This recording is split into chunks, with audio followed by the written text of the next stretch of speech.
की मौत कैसे होगी और उसको कहाँ दफन किया जाएगा।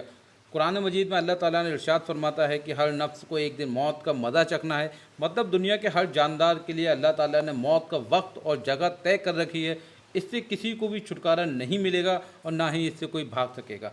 दोस्तों, अगर आपको वाक़या पसंद आए तो पूरी वीडियो को देखें लास्ट तक और कमेंट में आमीन ज़रूर लिखें।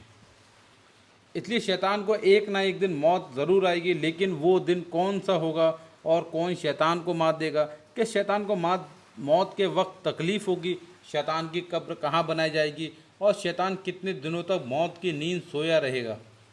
तो दोस्तों, आज हम इन्हीं अहम सवालात के जवाब कुरान व हदीस की रोशनी में बयां करेंगे।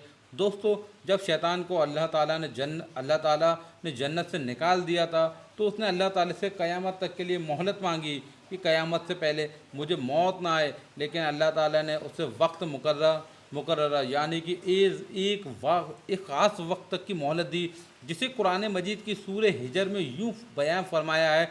उसने कहा कि ए मेरे परवरदिगार, लोगों के ज़िंदा किए जाने तक मुझे मोहलत दे दीजिए।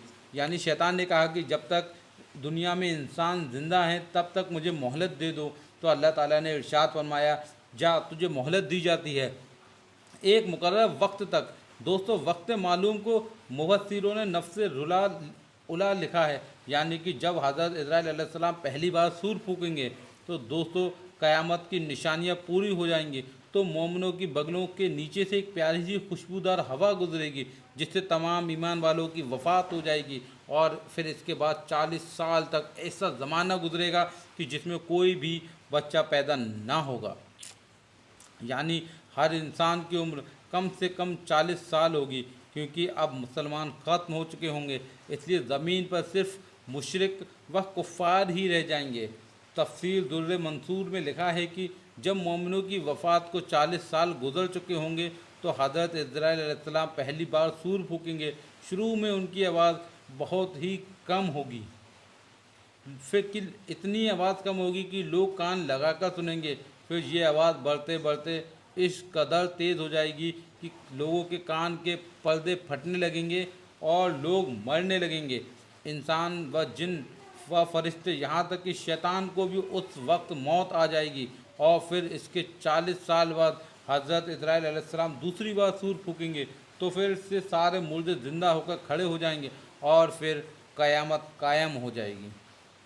मतलब पहली बार सूर फूकने के वक्त शैतान की मौत हो जाएगी। दोस्तों, सूर के दरमियान 40 साल का वफ़ा होगा और तमाम मखलूक के साथ शैतान भी 40 साल तक मुर्दा ही रहेगा। दोस्तों, अब इस बात को समझते हैं कि आखिर शैतान को मौत कैसे आएगी और वो 40 साल तक मुर्दा हालत में कहाँ गुजारेगा। इस सिलसिले में हज़रत काब अहबर रज़ियल्लाहु अन्हु की एक मशहूर रिवायत पेश करते हैं कि जब हज़रत आदम अलैहिस्सलाम की वफ़ात का वक्त आया तो वो परेशान हो गए और अल्लाह से अर्ज़ किया कि ए मेरे अल्लाह, मेरी मौत से मेरा असली दुश्मन शैतान तो बहुत ज़्यादा खुश होगा, क्योंकि मैं मरने वाला हूँ और वो क़यामत तक ज़िंदा रहेगा। तो उसी वक्त मलकुल मौत हज़रत आदम अलैहिस्सलाम की खिदमत में हाज़िर हुए और कहा कि ए अल्लाह के नबी, आप वफ़ात के बाद जन्नत में रहेंगे और शैतान क़यामत तक दुनिया में रहेगा। और फिर क़यामत से 40 साल पहले उसको ऐसी मौत आएगी कि वो पूरी दुनिया के इंसानों के बराबर मौत की तकलीफ़ बर्दाश्त करेगा और उसके बाद उसका ठिकाना जहन्नम ही होगा, वो जहन्नम में ही रहेगा। हज़रत काब अहबर रज़ियल्लाहु अन्हु फरमाते हैं कि हज़रत आदम अलैहिस्सलाम मलकुल मौत से फरमाने लगे कि मुझे इब्लीस की मौत का मंज़र बयां करो। तो मलकुल मौत ने इब्लीस की मौत का हाल बयान करना शुरू कर दिया।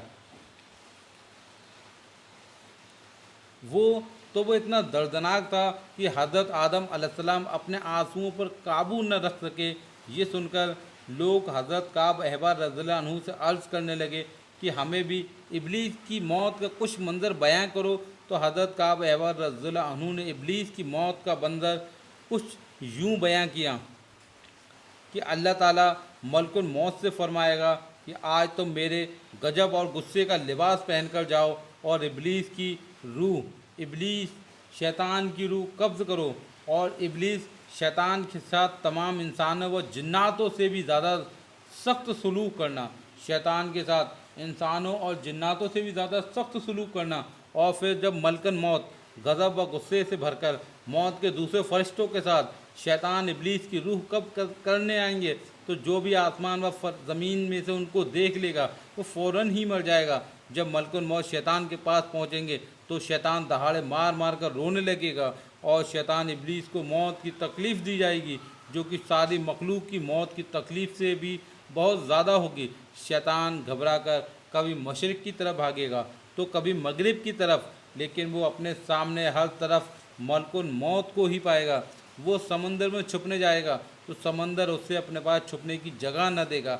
वो आसमान की तरफ भागेगा तो वहाँ मुकर्रब फरिश्ते उसको आग के कोड़े मारेंगे। हज़रत आदम अलैहिस्सलाम की कब्र के पास जाकर खड़ा होगा कि ए आदम, तुम्हारी वजह से मैं मरदूद बना, कि काश कि तुम इस दुनिया में पैदा ही ना हुए होते। और फिर शैतान मलकुल मौत से कहेगा कि कितनी सख्ती और तकलीफ़ के साथ मेरी जान निकालोगे। मलकुल मौत फरमाएंगे, इब्लीस से कहेंगे मलकुल मौत कि जितने लोग जहन्नम में हैं उन सब की मौत से कहीं ज़्यादा तकलीफ़ और सख्ती के साथ तुम्हारी रूह कब्ज़ करेंगे। तो ये सुनकर इब्लीस शैतान तड़पने लगेगा और चीखता चिल्लाता इधर उधर भागने लगेगा, और उसी जगह पहुंच जाएगा जहां उसे जन्नत से निकालने के बाद पहला कदम रखा था। तो वो आग के अंगारे की तरह, वो जगह आग के अंगारे की तरह एकदम लाल सुर्ख होगी, ज़मीन चिंगारी की तरह हो जाएगी। फरिश्ते उसको घेर लेंगे, आरों से उसको चीर देंगे। फिर जब तक अल्लाह ताला चाहेगा तब तक शैतान हालत निज़ा और मौत की तकलीफ़ का शिकार होता रहेगा। हज़रत आदम व हव्वा अलैहिस्सलाम से कहा जाएगा, ज़रा अपने दुश्मन को तो देखो किस तरह ज़िल्लत के साथ मर रहा है। तो वो देख कर कहेंगे कि या अल्लाह, तूने हम पर अपनी नेमत मुकम्मल फरमा दी। तो दोस्तों, उन्हीं जहन्नमी गढ़ों में इब्लीस 40 साल तक मुर्दा रहेगा, और यहीं उसकी इब्लीस की कब्र होगी। फिर 40 साल बाद दोबारा हज़रत इस्राईल अलैहिस्सलाम सूर फूकेंगे तो तमाम मुर्दा ज़िंदा हो जाएंगे और हिसाब किताब का अमल शुरू हो जाएगा। दोस्तों, इस दुनिया के हर चीज़ को फ़ना होने वाली है। अगर किसी को दवाम हासिल है तो वो सिर्फ़ अल्लाह की ज़ात है। इसलिए हमें हर वक्त तैयार रहना चाहिए। क्या पता कब कौन सी घड़ी हमारी इस दुनिया की आखिरी घड़ी हो, और फिर हमारे पास पछताने के अलावा कुछ भी बाकी न रहे। अल्लाह ताला से दुआ है कि अल्लाह ताला हमें भी आखिरत करने की तौफीक अता फ़रमाए, तैयारी करने के नेक आमिल करने तौफीक अता फ़रमाए। आमीन। कमेंट में आप लोग भी आमीन लगे। अस्सलाम वालेकुम।